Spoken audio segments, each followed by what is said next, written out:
안녕하세요. 베트남의 신속하고 꼭 필요한 정보만 알려드리는 V정보 채널입니다. 6월 16일 경제부문 신영국 국장은 코로나로 인해 직원들에게 휴업을 진행 중인 기업체에 무이자로 16천억 동의 대출 프로젝트를 진행 중이지만 현재까지 대출을 받은 기업은 없다고 합니다. 대상 기업은 사회보험을 납부하고 있는 직원의 20% 이상 혹은 30명 이상이 1개월 이상 업무를 중단하는 조건을 충족시키는 기업이 해당됩니다.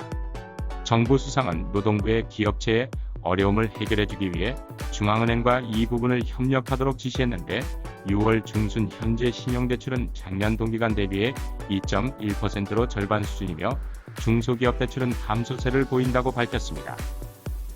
6월 16일 오후 1시경 라이저우성에서 강도 4.9의 지진이 깊이 12km 지점에서 발생했다고 합니다.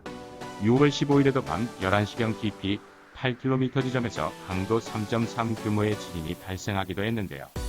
이번 지진으로 인해 가옥의 천정에 설치된 스레트가 떨어지면서 학생 2명이 부상을 당한 것으로 알려졌습니다.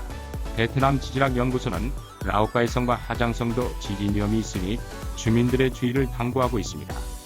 항공사들이 7월부터 국제선을 운행할까요?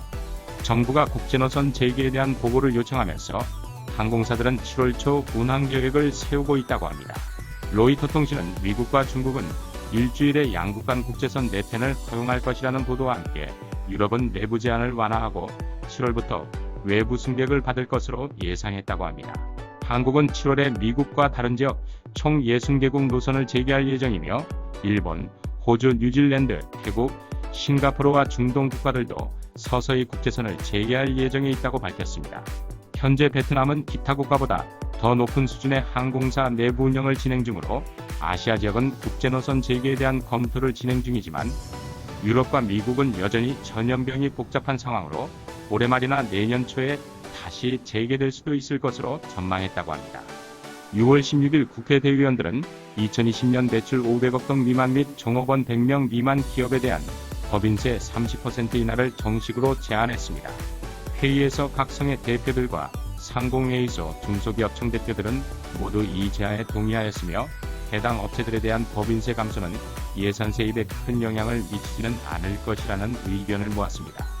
하지만 각 대의원들은 베트남 중소기업들에 대한 지원책에 대해서도 국민의 어려움을 지원하기 위해 보다 적극적인 지원책을 마련해야 한다고 의견을 밝혔습니다. 오늘도 행복하고 건강한 하루 보내시기 바랍니다. 감사합니다.